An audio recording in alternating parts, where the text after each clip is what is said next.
ఇక వివరాల్లోకి వెళ్తే రాష్ట్ర ప్రభుత్వం ఈ నెల 15వ తేదీ నుండి అన్నా క్యాంటీన్ ను పునఃప్రారంభించడం జరుగుతుందని, పేదవాడికి రూ. 5కే నాణ్యమైన భోజనం అందించడం జరుగుతుందని కాకినాడ సిటీ ఎమ్మెల్యే వనమాడి కొండబాబు పేర్కొన్నారు. కాకినాడ నగరంలోని అన్నమ్మఘాటే సెంటర్ వద్ద గల అన్నా క్యాంటీన్ ను కాకినాడ సిటీ ఎమ్మెల్యే వనమాడి కొండబాబు పరిశీలించారు.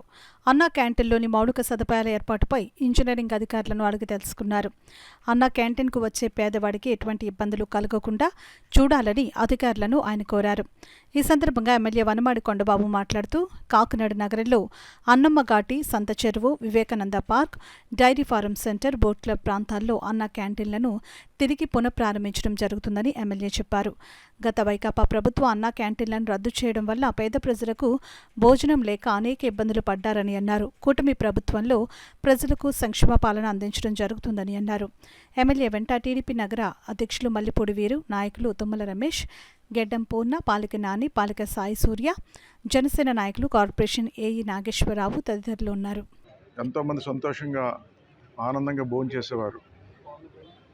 అలాంటి అన్నా క్యాంటీన్ 2019 తర్వాత వైసీపీ ప్రభుత్వం వచ్చిన తర్వాత అన్నా క్యాంటీన్ మూసేయడం జరిగింది.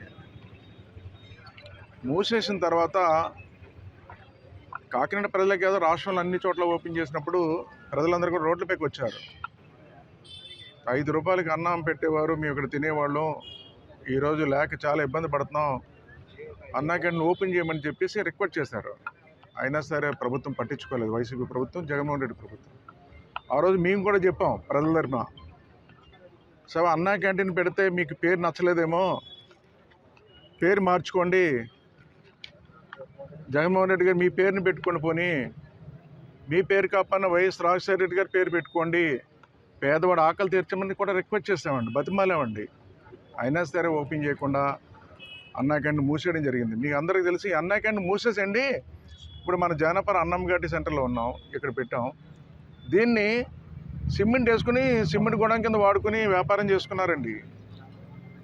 అందులో ఫ్యాన్లు పట్టుకు వెళ్ళిపోయారు, వాష్ బేసిన్లు పట్టిపోయారు, అన్నీ పట్టిపోయారు, గొడవ కింద వాడుకున్నారు.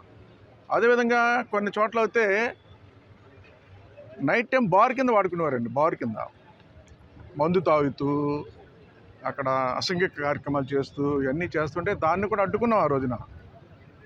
అంటే వైసీపీ ప్రభుత్వం, జగన్మోహన్ రెడ్డి ప్రభుత్వం ప్రజల పక్షాన పనిచేయలేదు, ప్రజలపైన అవగాహన లేదు, పేదవాడిపైన అవగాహన లేదని చెప్పడానికి ఉదాహరణ ఏముందండి? ఆ విధంగా పేదవాడి ఆ రోజు ఆకలి తీరిస్తే దాన్ని కూడా దూరం చేశాడండి. మళ్ళీ మన ప్రభుత్వం వచ్చింది ఈ రోజున, అదే అన్నా క్యాంటీన్లు మళ్ళీ ప్రారంభిస్తున్నాం. ఆగస్టు 15న ప్రారంభించి ఈ రాష్ట్రంలో పేదవాడి ఆకలి తీరుస్తామని మీ ద్వారా తెలియజేస్తాం.